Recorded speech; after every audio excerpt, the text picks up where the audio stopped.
Eu sou Joilson de Assis, sou escritor, teólogo, né? E escrevi já vários livros em várias linhas literárias, linhas filosóficas, né? De autoajuda, teológica e livros de história.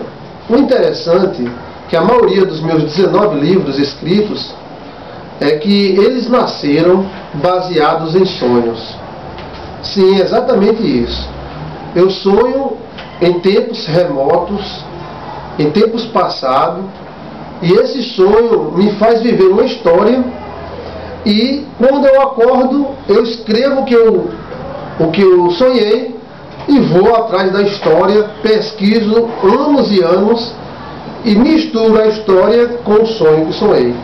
Dessa forma nasceram vários livros, entre eles Bahia dos Holandeses, que conta a história dos holandeses na Paraíba, 1625, e a história de um oficial holandês, Van Soares de Goa Roper, a história do Forte Santa Catarina, a história de Cabedelo, da guerra entre os holandeses e os portugueses, né, e os espanhóis. Mas esse livro é um livro muito bom e você vai gostar bastante, mas ele nasceu de um sonho. Eu sonhei que era um oficial holandês, vejam vocês, né? Outro livro que eu sonhei é o livro de Frei Lourenço. Apesar de ser teólogo evangélico, sonhei que era um padre rezando missa em latim no convento de São Francisco, em João Pessoa. Um convento muito bonito, banhado, os seus altares é banhado a ouro, né? E nesse convento eu sonhei rezando missa em latim e alguns mistérios que eu resolvi revelar no livro. Daí passei a estudar a incrível história dos jesuítas, dos franciscanos, carmelitas, beneditinos, que eram ordens católicas que vieram ajudar os colonizadores mais ou menos em 1530, mas o livro acontece em 1690. A história é em 1690, a história do Frei Lourenço. Então, existe esse mistério e eu estou à disposição de vocês para eu e meus livros.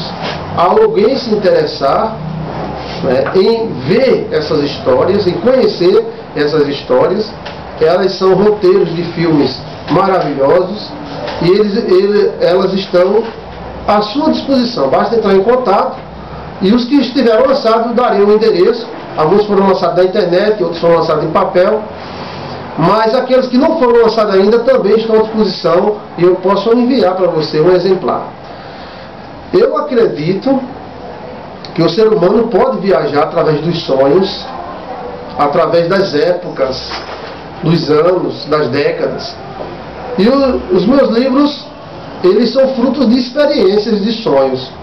Na verdade, eu vivi aqueles personagens e acrescentei utilizando a história, no caso de Frei Lourenço, no caso do Diário de Felipe Lorenzi, que é um outro livro muito grande, que este livro foi todo em sonho, né? Particularmente, quase não utilizei a história, mas se encaixou diretamente na história da colonização do Brasil e da Paraíba. Existe esse mistério e eu quero compartilhar com você e eu estou à sua disposição para compartilhar essas histórias. São histórias vividas, romances, né? Como tem a história de Nego Chumbo e Magaziza, que é uma história vivida na cidade de Areia, né? 1890, é tudo de época, né? E esse Nego Chumbo era uma mistura de negro com um índio, por isso que ele tinha cor de chumbo, né? Por isso que o apelido dele era Nego Chumbo. E Maria de Almeida, que era uma ricaça que vivia em Areia, e houve uns conflitos muito grandes, e esse livro também foi baseado e nasceu em sonhos. Então fica o meu convite para vocês conhecerem as minhas histórias, as histórias dos meus sonhos, que foram transformadas em livros. São viagens, né, maravilhosas. E existe já livros lançados, como O Enigma dos Sonhos, que é um livro que eu misturo teologia, psicologia, filosofia e as minhas experiências com os sonhos, com o universo dos sonhos. Deus abençoe a você e as minhas histórias estão à sua disposição e se tornarão grandes filmes. Obrigado.